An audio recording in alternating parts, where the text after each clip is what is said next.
E aí, já pararam para pensar que existe uma força quase invisível, mas super poderosa, que meio que dita como a gente deve se sentir sobre o nosso próprio corpo?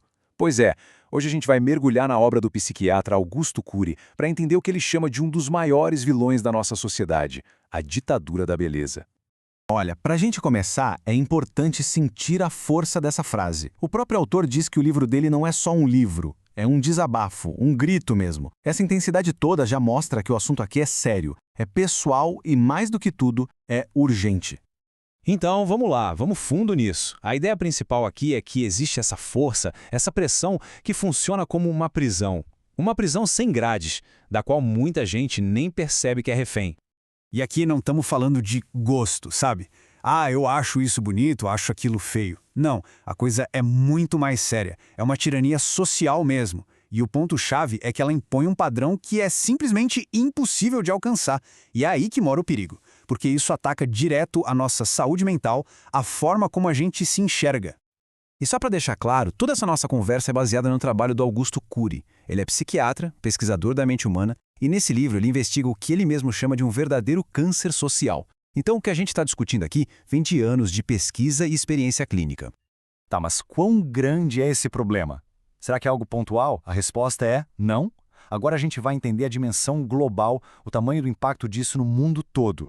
O primeiro número é de cair o queixo. 600 milhões. Essa é a estimativa de mulheres no mundo todo que se sentem presas, escravizadas por esses padrões de beleza. É gente pra caramba, né? E se o número anterior já foi um soco no estômago, essa porcentagem aqui é ainda mais alarmante, 98%. Essa é a fatia de mulheres que, segundo a pesquisa do autor, não se acham bonitas. Ele chega a dizer que isso é uma espécie de paranoia coletiva. É quase todo mundo.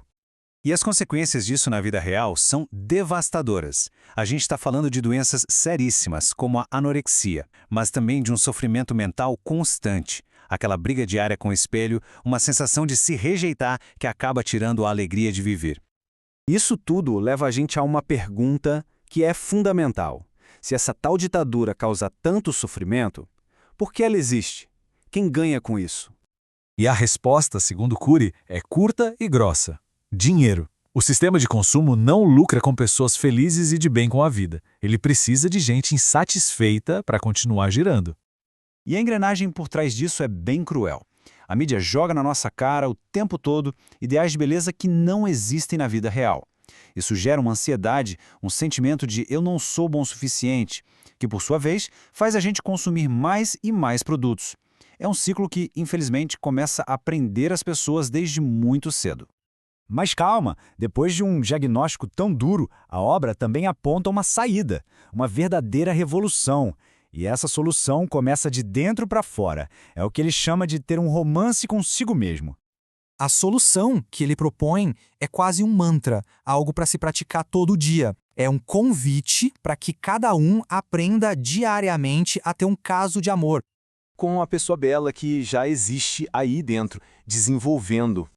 O romance com a sua própria história. A ideia é muito poderosa. A liberdade não está em se encaixar num padrão, está em se apaixonar pela própria jornada, pela própria individualidade.